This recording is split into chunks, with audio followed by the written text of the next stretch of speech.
Hello दोस्तों, welcome to Unique GS Center.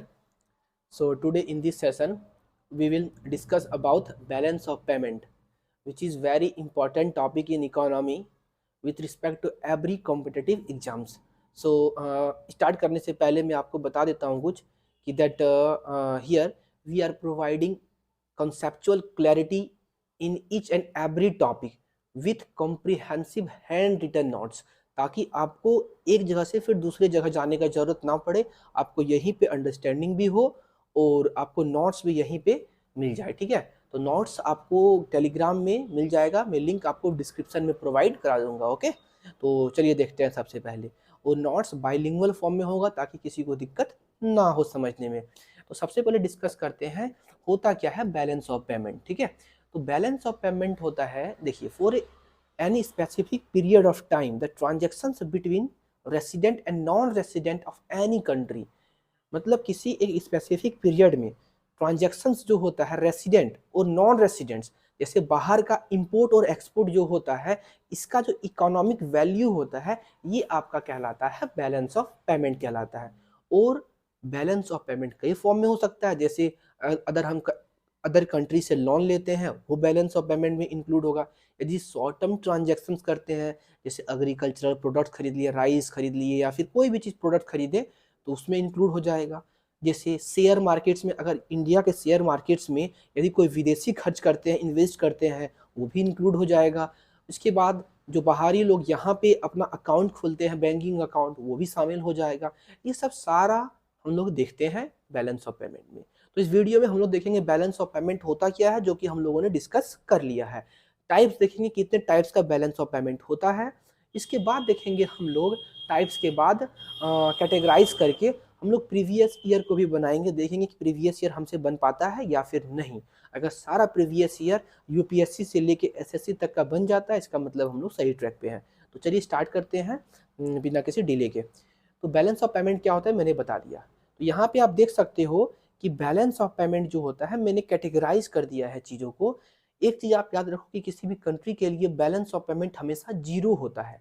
Zero होता है, यहाँ पे जीरो होने का मतलब क्या है, देखिए, आप बताओ कि एक्सपोर्ट इंपोर्ट कोई भी कंट्री का जरूरी नहीं होता है कि एक्सपोर्ट जितना हो रहा है इंपोर्ट उतना ही हो रहा है। तो फिर जीरो कैसे, आप यहाँ पे सर बता रहे हो कि बैलेंस ऑफ पेमेंट जीरो हो रहा है, तो बैलेंस ऑफ पेमेंट यहाँ पे जीरो कैसे हो सकता है सर? बैलेंस ऑफ पेमेंट यहाँ पे आप देख रहे हो, यहाँ पे जीरो, तो जीरो कैसे हो सकता है बैलेंस ऑफ पेमेंट? तो जीरो बैलेंस ऑफ पेमेंट कैसे होगा, आप यहाँ पे समझो कि बैलेंस ऑफ पेमेंट किसी कंट्री का जीरो इसलिए होता है सिर्फ और सिर्फ फॉरेक्स रिजर्व के कारण। आगे चल के आप वीडियो में देखोगे ये आप समझ में आ जाएगा। बस अभी आपको याद रखना है कि किसी कंट्री का बैलेंस ऑफ पेमेंट जीरो होता है। चलिए देखते हैं। तो कैटेगराइज करने के लिए सबसे पहले अब देखो कि करंट अकाउंट होता है, कैपिटल अकाउंट होता है। दो मेन चीज़ में डिवाइड करते हैं। हालांकि आप डिवाइड कर सकते हो नेट एक्सचेंज एंड एरर में कर सकते हो और फॉरेक्स रिजर्व में भी कर सकते हो। ठीक है, तो चलिए स्टार्ट करते हैं। करेंट अकाउंट, करंट अकाउंट में विजिबल होता है, इनविजिबल होता है। कैपिटल अकाउंट में जितना भी इन्वेस्टमेंट होता है, लोन होता है, बैंकिंग कैपिटल होता है, ये सब सारी चीज़ को इंक्लूड करते हैं। ठीक है, इन्वेस्टमेंट मतलब बाहरी लोग जो इन्वेस्टमेंट करते हैं किस फॉर्म में, एफडीआई के फॉर्म में, एफपीआई के फॉर्म में। इसके बाद लोन जो इन्वेस्टमेंट होता है, जो बाहरी जो लोन लेते हैं, जैसे external commercial bond, external assistance, trade credit, banking capital में अलग अलग अकाउंट, ये सब सारा हम लोग डिस्कस करेंगे। चलिए स्टार्ट करते हैं। सबसे पहले करंट अकाउंट। ओके, तो करंट अकाउंट क्या होता है, सुनिए बात को। All the short term transactions are kept under capital account. Capital account में वो सारे जो शॉर्ट टर्म ट्रांजेक्शन होता है, शॉर्ट टर्म ट्रांजेक्शन, तुरंत खरीदो तुरंत पेमेंट करो, ये शॉर्ट टर्म ट्रांजेक्शन को कैपिटल अकाउंट में रखा गया। मैंने यहाँ पे लिख भी दिया है सारे शॉर्ट टर्म्स, जैसे पेट्रोल हो गया, एग्रीकल्चरल प्रोडक्ट्स हो गया, ये सब सारा। ठीक है, अब यहाँ पे कैपिटल अकाउंट क्या होता है? कैपिटल अकाउंट क्या होता है? लॉन्ग टर्म ट्रांजेक्शन, जिसका ट्रांजेक्शन तुरंत नहीं होता है। एग्जाम्पल आप शेयर मार्केट में ले लो, क्योंकि जब शेयर मार्केट में आप इन्वेस्टर हो तो विदेशी लोग यहाँ आकर ये इन्वेस्ट करते हैं, तो इन्वेस्ट में एक दिन के लिए तो उनको रिटर्न नहीं मिल जाता, ये लॉन्ग टर्म होता है। ठीक है, तो लॉन्ग टर्म के लिए जो होता है इन्वेस्टमेंट, उसको कहते हैं आपको कैपिटल अकाउंट। क्या कहते हैं इसको? कैपिटल। कैटेगराइज आपको सीखना पड़ेगा कैटेगराइज करना, क्योंकि इसी से आपको कई क्वेश्चंस बन जाता है। ठीक है, कैटेगराइज करने के लिए तो कैपिटल अकाउंट में लॉन्ग टर्म ट्रांजेक्शन को इंक्लूड करते हैं सर। इसके बाद कैपिटल अकाउंट में सबसे पहले मैंने बताया यहाँ पे कि आप देखो यहाँ पे इन्वेस्टमेंट देखेंगे, तो इन्वेस्टमेंट फिर लोन देखेंगे। तो इन्वेस्टमेंट दो तरीके का होता है। एक होता है फॉरेन डायरेक्ट इन्वेस्टमेंट, एफडीआई। आप कई बार न्यूज़ में देखते हो कि भारत का एफडीआई इतना है, इतना है, एफडीआई को बूस्ट करने का ज़रूरत है। ठीक है, तो एफडीआई में क्या एडवांटेज होता है, ये सब हम लोग देखेंगे। तो सबसे पहले देखेंगे एफडीआई क्या होता है और एफपीआई क्या होता है। चलिए, एफडीआई, ये एफडीआई क्या है सर? फॉरेन डायरेक्ट इन्वेस्टमेंट होता है यदि कोई विदेशी इन्वेस्टर इंडिया में इन्वेस्ट करता है but without taking any path, यानी any path of share market. यदि शेयर मार्केट के रास्ते को छोड़ के वे डायरेक्ट इन्वेस्टमेंट करते हैं इंडिया में, ये होता है आपका एफडीआई। यहाँ पे आप देखते हो, जब फॉरेन इन्वेस्टर्स इन्वेस्ट करती है इंडिया में बिना कोई स्टॉक के मदद से, मतलब बिना कोई रास्ता चुने डायरेक्ट इन्वेस्टमेंट करती है। जैसे अगर किसी भी प्रोजेक्ट में पूरा इन्वेस्टमेंट का 10% मैंने इन्वेस्टमेंट किया है, तो ये डायरेक्ट इन्वेस्टमेंट है। ये क्या है आपका? डायरेक्ट इन्वेस्टमेंट है। On the other side FPI, FPI क्या होता है मैं यहाँ पे पहले बता देता हूँ। इसमें आपको इन्वेस्टमेंट करने के लिए आप, जैसे मेरी कंपनी है, यहाँ पे आप मेरे से आके कंसल्ट नहीं करते हो। मैंने अपना कंपनी का जो शेयर्स है वो शेयर मार्केट में लिस्ट करा के रखा हुआ है। तो आप जाके, विदेशी हो, आप जाके उस शेयर मार्केट में मेरा शेयर खरीदते हो, तो शेयर खरीदते तो इनडायरेक्टली आप मेरे कंपनी में ही इन्वेस्ट किए हो। लेकिन आपने शेयर मार्केट के थ्रू इंडिया में जाके इन्वेस्ट किया है, तो वो आपका कहलाता है फॉरेन पोर्टफोलियो इन्वेस्टमेंट। क्या कहलाता है आपका? Foreign portfolio investment. तो डायरेक्ट इन्वेस्टमेंट मतलब डायरेक्ट किए हो आप, ठीक है। तो डायरेक्ट इन्वेस्टमेंट दो तरीके का होता है। वो प्रोजेक्ट वाइज एज ए, मतलब प्रोजेक्ट के तरीके से अगर कैटेगराइज करोगे कि किस प्रोजेक्ट में कितना खर्च किए हैं हम, तो एक होता है green field foreign direct investment, एक होता है ब्राउन फील्ड। यदि आप ऐसे कंपनी में इन्वेस्टमेंट कर रहे हो जहाँ पे ऑलरेडी वो सेटअप है, मतलब वहाँ पे उसके बूस्ट करने के लिए या फिर पार्टनरशिप के बेसिस पे ऑनरशिप खरीदने के लिए ऐसे जगह पे इन्वेस्टमेंट करते हो, तो वो होता है आपका ब्राउन फील्ड। मतलब एग्जिस्टिंग फैसिलिटी पहले से ऑलरेडी वहाँ पे सेटअप है, ठीक है। इसमें समय भी कम लगता है आपको और क्लीन अप कॉस्ट होता है वो भी इसमें खर्च होता है, ठीक है आपको। तो इसमें इसका एग्जांपल सर, जैसे फ्लिपकार्ट ऑलरेडी सेटअप था, लेकिन इन्होंने इसको वॉलमार्ट आके इन्वेस्टमेंट करके इसको खरीद लिया। On the other side new facility, यहाँ पे ग्रीन फील्ड ऐसा इन्वेस्टमेंट होता है एफडीआई के थ्रू जहाँ पे आप कंप्लीटली न्यू इन्वेस्टमेंट करते हो, उसमें समय ज़्यादा लगता है। जैसे सुजुकी हो गया, टोयोटा हो गया, ये लोग जो इन्वेस्टमेंट भारत में किया, ये किस फील्ड के थ्रू आके? ये ग्रीन फील्ड के थ्रू आके किया। तो आप green field, brown field, FDI को सही तरीके से समझ चुके हो। चलिए सर, इसके बाद फॉरेन डायरेक्ट इन्वेस्टमेंट आप किस रूट के थ्रू करते हो, इसको दो तरीके से आप कैटेगराइज कर सकते हो। यदि आप इंडियन अथॉरिटीज के अप्रूवल का जरूरत नहीं पड़ता है आपको इंडिया में एफडीआई करने के लिए, तो इसको कहते हैं ऑटोमेटिक रूट, मतलब बिना किसी अप्रूवल का। इसमें सिर्फ आपको 30 दिन का नोटिस आरबीआई को देना पड़ता है। लेकिन यदि आपको इन्वेस्टमेंट करने से पहले आपको अप्रूवल का जरूरत पड़े, तो ये आपका कहलाता है अप्रूव्ड रूट। क्या कहलाता है? जिसको अप्रूव्ड रूट कहते हैं। तो 2017 के आसपास में, उससे पहले 2000 से 3000 करोड़ तक का इन्वेस्टमेंट आप करते थे, तो आपको एफआईपीबी का अप्रूवल का जरूरत पड़ता था। एफआईपीबी है फॉरेन इन्वेस्टमेंट प्रमोशन बोर्ड, लेकिन 2017 में इसको स्क्रैप कर दिया, इसको खत्म कर दिया। अब सारा इन्वेस्टमेंट का अप्रूवल एफडीआई का वो मिनिस्ट्री ऑफ होम अफेयर्स के थ्रू होता है। मतलब यदि आप एफडीआई के थ्रू इंडिया में इन्वेस्टमेंट कर रहे हो अप्रूव्ड रूट से, तो आपको मिनिस्ट्री ऑफ होम अफेयर्स से आपको मंजूरी, अप्रूवल लेना पड़ेगा, ठीक है। अभी तक हम लोगों ने डिस्कस कर लिया फॉरेन डायरेक्ट इन्वेस्टमेंट होता क्या है। फॉरेन डायरेक्ट इन्वेस्टमेंट के साथ दो रूट, एक बताया मैंने ग्रीन फील्ड, एक ब्राउन फील्ड, और एक मैंने बताया आपको अप्रूव्ड रूट और ऑटोमेटिक रूट। चलिए, अच्छा एफडीआई, ये आपको मेंस के लिए ज़रूरी है कि एफडीआई का क्या एडवांटेज है, एफडीआई कंट्री में क्यों ज़्यादा से ज़्यादा होना चाहिए, इसको लेकर यहाँ पे आप एफडीआई होगा, फॉरेन डायरेक्ट इन्वेस्टमेंट में होगा, तो इंडिया में आपका क्या होगा? बाहरी इन्वेस्टमेंट इंडिया में होगा। मतलब एक तो कैपिटल इनफ्लो होगा, इसके बाद यहाँ इन्वेस्टमेंट होगा, तो आपका इकोनॉमी कंट्री का बूस्ट होगा, ये चीज़ है। इसके बाद तीसरा आपका human capital. What is human capital sir?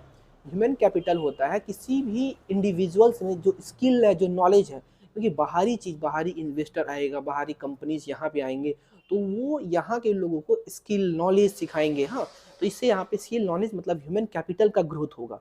तो आपको कीवर्ड्स याद रखना है बस कि एफडीआई से इकोनॉमी बूस्ट होता है, यहाँ पे ह्यूमन कैपिटल बूस्ट होता है, कैपिटल इनफ्लो होता है, ये सब सारा चीज़। लेकिन इसका कुछ डिसएडवांटेज भी है, ये भी आपको याद रखना चाहिए, क्योंकि जब बाहरी कंपनी यहाँ पे आती है तो आने से क्या होता है, सबसे पहले यहाँ का जो डोमेस्टिक जितना भी इंडस्ट्रीज़ होता है वो हैम्पर होती है, उनको नुकसान होता है। क्योंकि मान लेते हैं कोई चाइनीज़ कंपनी यहाँ पे आया है और वो बहुत फास्ट काम करती है और बहुत ही सस्ते चीज़ों में बहुत ही सस्ते और बहुत ही कलरफुल चीज़ बनाती है, तो वो कम्पीट नहीं कर पाएगी डोमेस्टिक जो प्रोडक्ट होगा वो कम्पीट नहीं कर पाएगी चाइनीज़ प्रोडक्ट के सामने, तो यहाँ पे उसका डिमांड घट जाएगा। ठीक है, तो ऐसे होता है, डोमेस्टिक यहाँ पे नुकसान होता है, नेगेटिव वैल्यूज इसको क्रिएट करता है यहाँ पे। चलिए, ये आप पूरा देख लोगे, एक बार रट लोगे। तो एफपीआई क्या होता है? एफपीआई मैंने बताया कि शेयर स्टॉक्स की मदद से जो इंडिया में इन्वेस्टमेंट होता है, ये 3 तरीके का होता है, ADR, GDR, IDR. American depository receipt. American depository receipt ये क्या होता है सर? ये होता है यदि इंडियन कंपनीज खुद को लिस्टिंग कराती है शेयर मार्केट को यदि आपको डिटेल से समझना है तो आप पहले का वीडियोस देख सकते हो, उसमें मैंने फाइनेंशियल मार्केट में कंप्लीटली डिटेल से बताया है कि शेयर मार्केट कैसे फंक्शन करती है। ओके, मैं लिंक डिस्क्रिप्शन में दे दूंगा। तो शेयर मार्केट में कोई कंपनी अपना शेयर्स को बेचती है ताकि वहां से वो फाइनेंस को पैसा को रेज कर सके, ठीक है, उठा सके। तो यदि इंडियन कोई कंपनी जैसे रिलायंस हो गया, महिंद्रा हो गया, कोई कंपनी जाती है अमेरिकन स्टॉक मार्केट में और अमेरिकन स्टॉक मार्केट में अपने कंपनी को रजिस्टर करती है, और उससे क्या होगा कि अमेरिकन लोग वहां पे मेरा शेयर्स खरीदेंगे, तो उससे मेरा इनफ्लो होगा, इंडिया में पैसा उठेगा। ठीक है, तो इसको कहते हैं अमेरिकन डिपॉजिटरी रिसीट। लेकिन यही अगर लिस्टिंग में अपने कंपनी का लिस्टिंग यदि ग्लोबली मतलब यूरोपियन स्टॉक मार्केट में कराता हूँ, यूरोपियन स्टॉक मार्केट में, तो इसको कहते हैं जीडीआर, ग्लोबल डेपोजिटरी रिसीट। ये आपका स्पेशली लंदन स्टॉक मार्केट में कराता हूँ। तो ठीक है, अब ये चीज़ यहाँ पे थोड़ा सा आप ये जान लो, हालांकि ये आपको बैलेंस ऑफ पेमेंट में नहीं आएगा, क्योंकि यहाँ पे फॉरेन कंपनी, हाँ आ सकता है, क्यों नहीं आएगा, बिल्कुल आएगा, क्योंकि यहाँ पे फॉरेन कंपनी, अगर फॉरेन कंपनी भारत में आके इनलिस्ट कराती है, तो भारत में आके इनलिस्ट कराएगी तो मतलब भारत का पैसा बाहर जाएगा, तो ये भी बैलेंस ऑफ पेमेंट का ही पार्ट है। ठीक है, तो जब फॉरेन कंपनी अपने कंपनी को इंडियन स्टॉक मार्केट में, जैसे बॉम्बे स्टॉक मार्केट में या नेशनल स्टॉक मार्केट में आके अपना कंपनी को लिस्टिंग कराती है शेयर्स को बेचने के लिए, ठीक है, आईडीआर। तो अभी तक हम लोगों ने यहाँ पे, चलिए स्टार्ट करते हैं फिर से। अभी तक हम लोगों ने कैपिटल अकाउंट में इन्वेस्टमेंट को पूरा खत्म कर लिया। अब लोन देखते हैं। लोन, तो बाहरी कंट्री के साथ जो हम लोग लोन लेते हैं, ये भी आपका बैलेंस ऑफ पेमेंट में आता है। तो चलिए देखते हैं कौन कौन लोन है। तो यदि कोई इंटरनेशनल फाइनेंशियल इंस्टीट्यूशन से, हाँ, अंतर्राष्ट्रीय जो भी वित्तीय संस्थान होता है, जैसे वर्ल्ड बैंक हो गया, आईएमएफ हो गया, न्यू डेवलपमेंट बैंक का पहले नाम था इसका रिस्क बैंक, ठीक है, तो ये सब बैंक से यदि हम लोन रेज करते हैं तो ये आपका बैलेंस ऑफ पेमेंट होता है। लेकिन ये यदि कमर्शियल के पर्पज से, जैसे हमको रोडवेज बनाना है या कोई प्रोजेक्ट बनाना है, थर्मल प्रोजेक्ट पे काम करना है, तो ऐसे केस में यदि हम कोई कंट्री से लोन लेते हैं तो वो होता है आपका एक्सटर्नल कमर्शियल लोन होता है सर। ठीक है, तो ये कमर्शियल के पर्पज से लिए, इसलिए इसका इंटरेस्ट रेट ज़्यादा होता है, इसका मैच्योरिटी पीरियड कम होता है, ये सब आपको याद रखना होता है। ठीक है, अब एक्सटर्नल असिस्टेंस, ये भी एक तरीके का लोन ही होता है, लेकिन आपका जो पर्पस है वो अलग होगा। यदि आपका कंट्री कोई फाइनेंशियल क्राइसिस से या फिर कोई सबसे अच्छा है कोई भी नेचुरल डिजास्टर से आपका कंट्री झेल रहा है, जैसे फ्लड आ गया है या फिर ड्राउट आ गया, सुखाड़ आ गया है, या कोई साइक्लोन से तबाही मच गया है, तो ऐसे कंट्री से, ऐसे सिचुएशन में यदि हम कोई वर्ल्ड बैंक से लोन लेते हैं तो वो उसको कहते हैं एक्सटर्नल असिस्टेंस, क्योंकि इसमें आपका इंटरेस्ट रेट बहुत कम होता है और मैच्योरिटी पीरियड ज़्यादा होता है, मतलब हमको जल्दी लोन पे नहीं करना होता है, बहुत लंबा समय दिया जाता है। चलिए, एक होता है ट्रेड क्रेडिट्स। ट्रेड क्रेडिट्स क्या होता है? ट्रेड क्रेडिट, जैसे मेरे कंट्री में जैसे आलू का प्रोडक्शन बहुत ज़्यादा हो गया है, तो आलू का प्रोडक्शन ज़्यादा होने के कारण इसको हम दूसरे कंट्री में बेच देते हैं, लेकिन हमको यहाँ पे कैपिटल, आप सर बताए थे एग्रीकल्चरल प्रोडक्ट्स जो होता है वो कैपिटल अकाउंट में, सॉरी मनी, ये आपका स्टार्टिंग में जो होता है कैपिटल अकाउंट में नहीं आएगा सर, ये तो आपका यहाँ पे आप देख लो, ये तो सर आपका करेंट अकाउंट में आएगा। फिर बताएंगे नहीं नहीं सर, यदि आपको आलू बेच दिए हो लेकिन आपको पेमेंट तुरंत नहीं मिला है, आपको इसे ट्रेड क्रेडिट होता ही है कि मैंने अपना प्रोडक्ट को बेच दिया है लेकिन मेरा पेमेंट फ्यूचर में मिलेगा, ठीक है, तो ये लॉन्ग टर्म ट्रांजेक्शन्स हो गया, इसीलिए इसको कैपिटल अकाउंट में रखा गया है। तो ट्रेड क्रेडिट इसी को कहते हैं। ओके, तो चलिए ये कहाँ चला गया, यहाँ पे है आपका। तो ये सब आपको याद करना पड़ेगा, ट्रेड क्रेडिट्स क्या होता है। अब लास्ट बच गया आपका बैंकिंग कैपिटल। तो विदेशी लोग यहाँ आकर जो आपका इन्वेस्टमेंट करते हैं, इन्वेस्टमेंट नहीं, अपना बैंकिंग अकाउंट्स खोलते हैं। तो एनआरआई क्या होता है, नॉन रेसिडेंट इंडियंस, मतलब जो यहाँ के यहीं के हैं लेकिन, एक मिनट, जो यहाँ के हैं लेकिन यहाँ पे रहते नहीं है, बाहर रहते हैं, तो वो अगर बैंकिंग यहाँ पे बैंक में अपना अकाउंट खोलते हैं तो दो तरीके से अकाउंट ओपन होता है उन लोगों के लिए। एक अकाउंट होता है आपका NRER अकाउंट, एक होता है NROR अकाउंट। हाँ, तो नॉन रेसिडेंट एक्सटर्नल रुपी अकाउंट बोलते हैं NRER को, ठीक है, और NR ऑर्डिनरी रुपी अकाउंट हो गया आपका। मैं यहाँ पे कहीं लिखा हूँ, नहीं लिखा हुआ है, तो इसका फुल फॉर्म मैं आपको बता देता हूँ, non resident external rupee account and non resident ordinary rupee account. Okay, तो चलिए डेफिनेशन। तो डेफिनेशन यहाँ पे, इसमें सबसे पहले कुछ कुछ चीज़ आपको याद रखना पड़ेगा। चलिए, दोनों में अंतर क्या है। जो NRER अकाउंट होता है, इसमें आप कौन से पैसे को रख सकते हो, जो इंडिया में सिर्फ जनरेट हुआ है मनी, सिर्फ आप ये दोनों में अंतर आप याद रखो, ये आपको याद रखना पड़ेगा।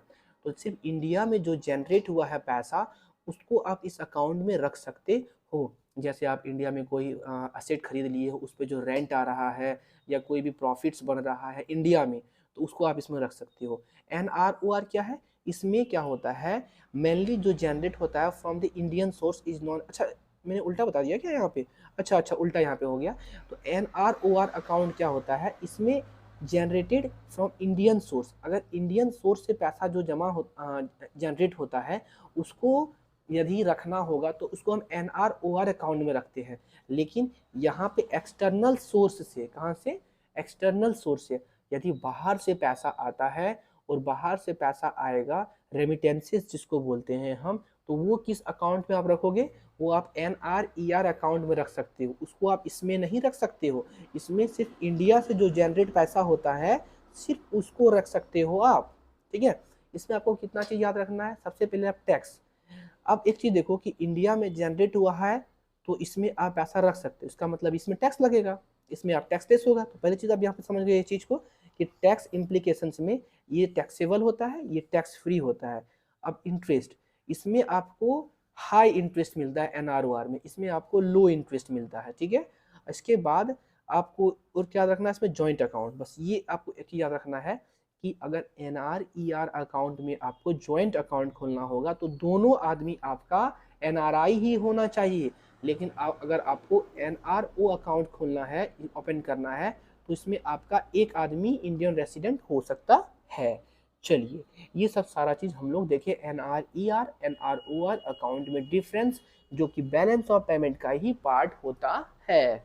चलिए, इसमें कुछ सिमिलैरिटीज़ होता है, ये भी आपको जानना चाहिए दोनों अकाउंट में। दोनों अकाउंट का जो मैनेजमेंट होता है वो इंडियन रुपीज़ में ही होता है, ठीक है। इसमें फॉरेन करेंसी के रूप में मैनेजमेंट नहीं होता, इसमें इंडियन रुपीज़ में ही लेन देन होता है। आपको एवरेज मंथली ट्रांजेक्शन 75,000 होना चाहिए उसमें, और इसमें दोनों अकाउंट आप खोल सकते हो, करेंट अकाउंट, सेविंग अकाउंट, ये दोनों में क्या है, आपका सिमिलैरिटीज़ है। चलिए, एक अकाउंट और है जो आपका इंडियन करेंसीज में ट्रांजेक्शन्स नहीं होता है, आपका फॉरेन करेंसी में मैनेजमेंट होता है, उसको कहते हैं FCNRB account, foreign contributions non resident bank account. Okay sir, American dollar में होता है, ऑस्ट्रेलियन डॉलर में, यान में होता है, यूरो में होता है, ब्रिटिश पाउंड में होता है, इसमें होता है। उसमें आप सेविंग अकाउंट और करंट अकाउंट दोनों खोल सकते हो। इसमें सिर्फ और सिर्फ आपका फिक्स्ड डिपॉजिट वाला, फिक्स्ड डिपॉजिट होगा इसमें, मतलब मैच्योरिटी पीरियड आपका होगा इसमें कुछ, मतलब तुरंत आप डेली बेसिस पे आप विड्रॉल या फिर डिपॉजिट नहीं कर सकते हो, जैसे 6 मंथ से 6 साल रहता है आपका मैच्योरिटी पीरियड। ओके, चलिए, तो जैसे कि मैंने पहले बताया, उसमें बैलेंस ऑफ पेमेंट में करेंट अकाउंट होता है, कैपिटल अकाउंट होता है। कैपिटल अकाउंट में हम लोगों ने पढ़ा इन्वेस्टमेंट, हमने पढ़ा लोन, हमने पढ़ा बैंकिंग कैपिटल, और एक और कैटेगराइजेशन होता है नेट एरर एंड एमिशंस। यदि बैलेंस ऑफ पेमेंट में जितना भी आपका कुछ स्टैटिस्टिक सांख्यिकी जो अगर डिस्क्रिपेंसीज हो जाता है, मतभेद हो जाता है, मतलब जैसे कोई भी स्टैटिक्स में गड़बड़ी होता है, तो उसको कहाँ रखा जाता है, उसको नेट एरर एंड एमिशन, कुछ भी एरर होता है तो उसको यहाँ पे रखा जाता है। ठीक है, क्यों रखा जाता है? ताकि बैलेंस ऑफ पेमेंट को करेक्ट कर सके, जीरो बना सके। ठीक है सर। अब सर एक बेहतरीन चीज़ है आपका नेट फॉरेक्स रिजर्व। ये क्या होता है? ये आपको जानना पड़ेगा कि बैलेंस ऑफ पेमेंट जीरो इसलिए होता है। सुनिए, हर एक कंट्री को कुछ असेट, कुछ संपत्ति आपको आईएमएफ में, हाँ नेट आईएमएफ में, इंटरनेशनल मॉनेटरी फॉरेक्स जो होता है, उसमें आपको रखना पड़ता है कुछ एसेट। उसको किस किस फॉर्म में? इसी को कहते हैं foreign exchange, net forex reserve, net forex foreign exchange. तो नेट फॉरेन एक्सचेंज के रूप में आपको आईएमएफ में कुछ अपना एसेट को रखना पड़ता है। और वो एसेट किस फॉर्म में होता है? आपका 25% उसको फॉरेन करेंसी में या फिर गोल्ड में रखते हैं, और 75% आपका डोमेस्टिक करेंसी होगा। ठीक है, तो इसको कहते हैं आपका 25% वाला एसडीआर, और इसको कहते हैं कोटा। इसको कहते हैं आपको कोटा कहते हैं। चलिए ठीक है, ये क्यों होता है? ये होता है बैलेंस ऑफ पेमेंट को मेंटेन करने के लिए सर, करेक्ट करने के लिए सर। एग्जाम्पल कैसे? यदि आपका कंट्री एक्सपोर्ट बहुत ज़्यादा करता है, इंपोर्ट कम करता है, तो आपका बैलेंस ऑफ पेमेंट पॉजिटिव हो जाता है। तो पॉजिटिव होगा तो वो पैसा आपका कहाँ जमा हो जाएगा? फॉरेक्स रिजर्व में। किस लिए होता है? यदि आने वाले समय में यदि आप इंपोर्ट ज़्यादा करने लगते हो, मतलब आपका बैलेंस ऑफ पेमेंट जो है वो नेगेटिव हो गया है, क्योंकि आपका आउटफ्लो जो पैसा हो रहा है वो ज़्यादा हो रहा है इंपोर्ट करके। इसको करेक्ट करने के लिए जो पैसा आपका विड्रॉल होगा वो फॉरेन एक्सचेंज से ही होगा। लेकिन कभी ऐसा सिचुएशन सर आ जाए कि मेरा कंटिन्यूसली इंपोर्ट ही इंपोर्ट हो रहा है, तो ऐसे केस में आपका बैलेंस ऑफ पेमेंट अगर पेमेंट करने के लिए काफ़ी नहीं होता है, तो उसी को कहते हैं बैलेंस ऑफ पेमेंट क्राइसिस। ऐसा कभी हुआ है? हाँ बिल्कुल, आपका 1980s में भारत के साथ हुआ। नहीं, यही बैलेंस ऑफ पेमेंट क्राइसिस को ठीक करने के लिए हर एक कंट्री के पास एक लास्ट रेजॉर्ट होता है, लास्ट सहारा होता है, और वो होता है आईएमएफ से लोन लेना पड़ता है। बस यही कारण हुआ था कि 1990s के आसपास में, 80s में जब balance of payment crisis Bharat में आ गया, तो इंडिया आईएमएफ से लोन अप्रोच करता है। तो लोन अप्रोच करने से पहले, लोन देने से पहले आईएमएफ बहुत सारे कंडीशंस को लगा देता है इंडिया के ऊपर कि आप ये कीजिए तो आपको लोन मिलेगा। जैसे आप अपना कस्टम ड्यूटी हटा दीजिए, आप अपना कस्टम ड्यूटी कम कर दीजिए, मतलब सीधा मतलब है कि आप अपने इकोनॉमी को ओपन कर दीजिए सारे कंट्री को आने के लिए। ठीक है, तो इसी से एलपीजी रिफॉर्म भी आया था। ये दूसरा टॉपिक है, बस आप जान लो कि भारत में भी ऐसा हुआ था। तो अभी तक हम लोग बैलेंस ऑफ पेमेंट को पूरे सही तरीके से देख लिए हैं, समझ चुके हैं। ठीक है, नेक्स्ट आपका वीडियो होगा एक्सचेंज रेट के ऊपर। आपको मैं बता देता हूँ, ये आपका एक्सचेंज रेट के ऊपर होगा कि कैसे हम अपने करेंसी को एक्सचेंज कराते हैं अदर करेंसी के साथ।